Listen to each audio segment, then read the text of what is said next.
है कि कहीं ना कहीं कुछ नया प्रयोग करने का समय है। तो हर चीज में डिस्कवरी करने से निश्चित रूप से एक आयाम मिलता है, एक प्रतिफल प्राप्त होता है। और कभी कभी अगर प्रतिफल प्राप्त नहीं भी होता है तो जो अनुभव प्राप्त होता है वो अनुभव आगे के लिए एक मंच तैयार करता है जो कि जीवन को सारगर्भित बनाता है। विद्यालय का खुलना, 9 वर्ष की यात्रा करना, 1000 से अधिक विद्यार्थियों का विद्यालय प्रांगण में पोषण प्राप्त होना। पोषण केवल खाने से ही नहीं होता है, ज्ञान से भी हमारा पोषण होता है और उसी पोषण के बल पर हमारा बौद्धिक स्तर, मानसिक स्तर सुदृढ़ हो पाता है। तो बौद्धिक स्तर अगर किसी राष्ट्र का बेहतर है तो निश्चित रूप से वह राष्ट्र प्रगति करेगा। अगर अमेरिका विश्व क्षितिज पर नंबर 1 पोजीशन में रहा है तो स्पष्ट है कि वहां की बौद्धिक क्षमता या तो अच्छी रही है या उसने बौद्धिक संपदा को आयात कर लिया है। हमारे ही इंजीनियर्स, हमारे ही डॉक्टर्स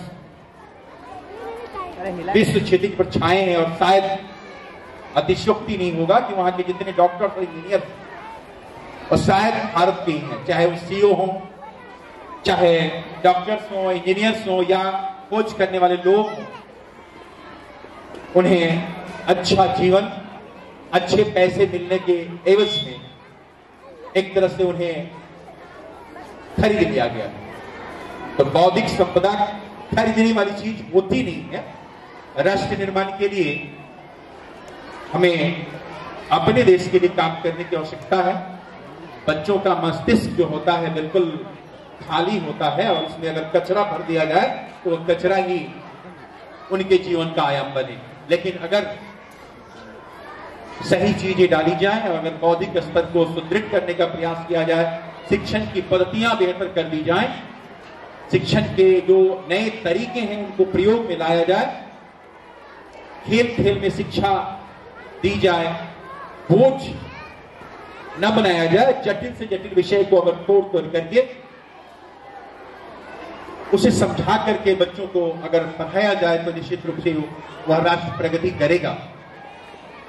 अभी हम लोगों ने नारी सशक्तिकरण को भी देखा और राज्यों का सम्मेलन भी देखा। 14 राज्यों का सम्मेलन अभी हमने देखा है, 14 अभी बाकी है, उनको भी जोड़िए।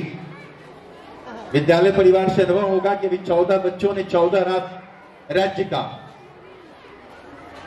प्रयोग दिखाया है, वहां की कला, संस्कृति, नृत्य को दिखाने का प्रयास किया है। तो अगर 14 बाकी है तो उसको भी जोड़िए और एक एक करके जो आपने प्रदर्शन कराया है सबको एक साथ करके कराइए। अगर भोजपुरी में गीत चल रहा है तो उस भोजपुरी वाले को महाराष्ट्रियन भी समझे, असमिया लोग भी समझे और असम का चल रहा है तो यहाँ वाले भी समझे। और तब अगली बार हम कहेंगे कि अगली बार के लिए टास्क ही रखिए कि 28 अगर हमारे राज्य हैं सबको बारी बारी से करके एक साथ जोड़ करके कुछ नया प्रयोग करें ताकि सभी राज्यों का सम्मिलन और स्टेट्स का जो सम्मिलन है वो दिखे। बच्चों ने मनमोहक नृत्य प्रस्तुत किया, नारी सशक्तिकरण को भी दिखाने का प्रयास किया गया। अभी तो मुझे लगता है कि पुरुष सशक्तिकरण का समय आ गया क्योंकि नारियां ही नारियां। अभी तक मैंने जितना कार्यक्रम देखा सब में बच्चियों ने ही भाग लिया। 100% बच्चियों ने, हमारे काल में जितना 1.5 घंटे से मैं हूं, 1-1.5 घंटे में केवल बच्चियों ने कार्यक्रम दिया। केवल बोलने के लिए हमारे जो ही वक्ता है वो है, एक बच्चा बोलने का काम कर रहे हैं। तो नारी सशक्तिकरण के साथ पुरुष सशक्तिकरण की भी जरूरत है। मैं इसलिए नहीं बोल रहा हूं कि मैंने कार्यक्रम में देखा है। अभी दिखा रहा था विजय जी को, मेरे राजधनवार की मैं बात करूं, अभी बच्चे और बच्चियां पढ़ रहे हैं पुस्तकालय में। आपको पता है पुस्तकालय हम लोगों ने समाज के सौजन्य से खोला है और अभी 40 बच्चे अगर हैं, बच्चे स्टूडेंट्स हैं, तो उसमें 26 से 28 बच्चियां हैं, 10 से 12 बच्चे हैं।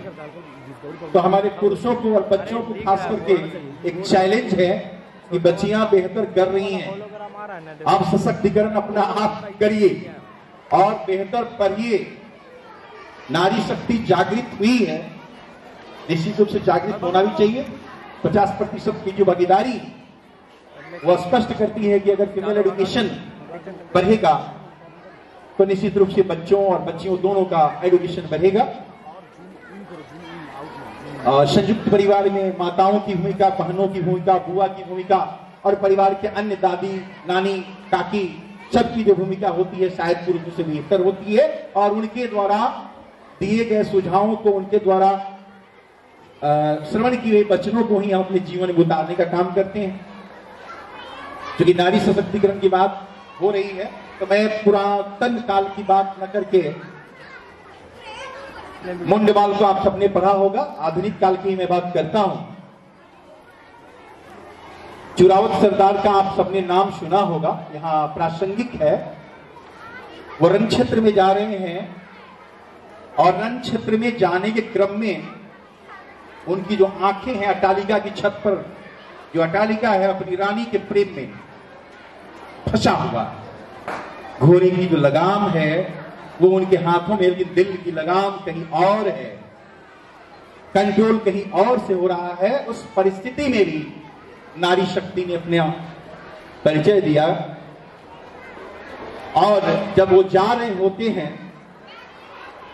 तो उस परिस्थिति में चुरावत की जो पत्नी है, वीरांगना जो है, उन्होंने साबित करने का प्रयास किया है कि हमारी वीरांगनाएं, हमारी जो महिलाएं हैं वो पुरुषों से कम नहीं है। अगर आप रण क्षेत्र में जाकर युद्ध लड़ते हो तो हम जो युद्ध के लिए जो शस्त्र की व्यवस्था है, आपके तिलक करने की व्यवस्था है, और अगर वैधव्य की स्थिति भी बनती है तो उसको स्वीकार करने में हम कोई कोर कसर नहीं छोड़ते हैं। उस पल की घटना को मैं बताऊं तो कहेंगे कि वो कहती हैं कि आप जाओ युद्ध के लिए, क्योंकि यदि रण में तुम विजयी होगे, यदि रण में तुम विजयी होगे, मैं स्वर्गिक सुख पाऊंगी।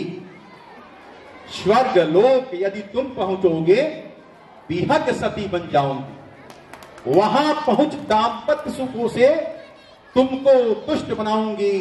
जरा न सका करो हृदय में, कभी न धर्म भुलाऊंगी, कभी न धर्म भुलाऊंगी। यानी इस लोक की बात क्या करूं, अगर इस लोक में रहोगे तो राजा रहोगे तो आलिंगन के लिए मैं आपके सामने मिलूंगी, और अगर आप कहीं वीर गति को प्राप्त कर गए तो ऐसी परिस्थिति में उस लोक में मैं भी पहुंचूंगी और वहां पर ही पहुंच करके सती बनने का काम करूंगी। यानी समर्पण दिखाया है उन्होंने कि ऐसा नहीं समझे कि मैं आपको छोड़कर किसी और के प्रति प्रेम रख सकूंगी। कोई भी अतताई हम पर विजय नहीं प्राप्त कर सकता, हमारे सतीत्व को कोई चुनौती नहीं दे सकता। तब क्या होता है, इसके बावजूद थोड़ा मन विचलित रहता है और कहते हैं कि एक चिन्ह दी जाए। जाओ, सिपाही को भेजते हैं, ये एक चिन्ह दी जाए, मांग खिलाओ मेरी पत्नी से, यानी रानी से।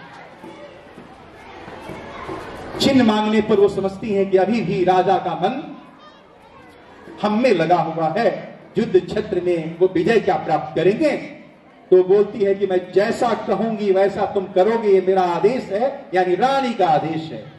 और अपने हाथ से एक हाथ से तलवार लेती है और अपने बालों को दूसरे हाथ से पकड़ करके अपने गर्दन को काट देती है और कहती है कि ले जाओ। ये नारी शक्ति है। और वहां से चुनाव सरदार के पास वो सैनिक, वो सिपाही लेकर के जाता है मुंड की माला को।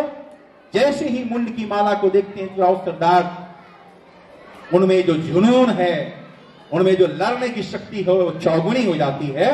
और तब हम देखते हैं चूरावत ने तन मुक्ति की युवती के सिर के बालों से खलबली मचा दी मुगलों में अपनी भी संतम माला से। माला बना लिया उन्होंने उस मुंड को, चूरावत ने तन मुक्ति की, युवती के सिर के झालों से खलबली मचा दी मुगलों में, अपनी भी संतम माला से घोड़े को गज पर चढ़ा दिया। मत मारो मुगल पुकार हुई, तब पुरुष सिंह चूरावत से औरंगजेब की हार हुई। मतलब है कि विजयी बनने के लिए उन्होंने मुंड की माला पहनी और उसी के बाद मुंडमाल नामक शीर्षक जो लेखनी है वो चल पाई थी। कहने का भाव है कि अगर शत्रुता का भाव है, अगर मित्रता का भाव है, तो दोनों में समर्पण आवश्यक है। दोनों चीजें समर्पण का भाव रखती हैं और उसमें महिलाएं शायद हमसे आगे हैं। क्यों? क्योंकि वो हमारी माता है, आदि जननी है, तो जननी शक्ति को नमन हम करना चाहेंगे। विद्यार्थी के लिए मैं कहना चाहूंगा, जो कि बच्चे काफी हैं, आप ये महसूस करें, एस्पिरेशन लें कि अगर कोई व्यक्ति बेहतर किया है तो उन्होंने अपने कठिन समयों को बड़ी संजीदगी से जीने का काम किया है, तपस्या किया है। जब आप खेल रहे होते हो तो किताबों के साथ संघर्ष कर रहा होता है, या वो खेल भी रहा होता है तो सचिन तेंदुलकर जैसा बैट और बॉल के साथ काम करता होता है। वो केवल लफ्फाजी नहीं करता, जैसा कि आपने देखा अभी कि बच्चे मोबाइल के प्रयोग को दिखा रहे थे, उसका दुरुपयोग नहीं होने देता है। अगर पढ़ाई के क्षण में आज आवश्यक हो गया है कि अगर हम मोबाइल का प्रयोग करें तो प्रयोग हो, उससे चिपकने का काम अगर हम करेंगे तो शायद अपना ही अहित कर बैठे। तो ऐसी परिस्थिति में हम पढ़ें, पढ़ाएं। शिक्षकों से भी आग्रह होगा कि आप विद्यालय में अगर पढ़ाने के लिए आते हैं तो अपने 2 घंटे पढ़ें, तब 1 घंटे का क्लास लें, तभी आप पढ़ा पाएंगे। आप पढ़ाने जा रहे हैं तो आप पहले स्वयं पढ़ें।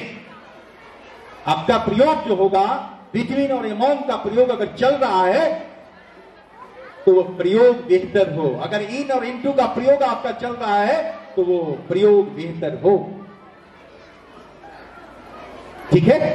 तो ऐसी परिस्थिति में आप किताबों को पढ़ें और पढ़ करके तब जाएं और तब पढ़ाएं, तो शायद बेहतर पढ़ा पाएंगे और बच्चे भी आपको नमन करेंगे। हम हो, आप हो, कोई भी अगर बेहतर किया है, चाहे न्यूटन हो, चाहे कोलंबस हो, चाहे सचिन तेंदुलकर हो या अमिताभ बच्चन हो, चाहे किरण बेदी हो, चाहे स्वामी विवेकानंद हो, चाहे सुभाष बाबू हो, चाहे गांधी जी हो, सबने अपने अपने क्षेत्रों में बेहतर किया है। तब आज हम लोग सुभाष बाबू का नाम, महात्मा गांधी का नाम याद करते हैं। एक समय था, गांधी जी के ने कहा गया था, ये अवधपुरी के राम चले। मैं ये समय प्रासंगिक नहीं समझता, लेकिन मैं कहना चाहता हूं कि अगर गांधी ने पूरे राष्ट्र के पिता होने का गौरव प्राप्त किया था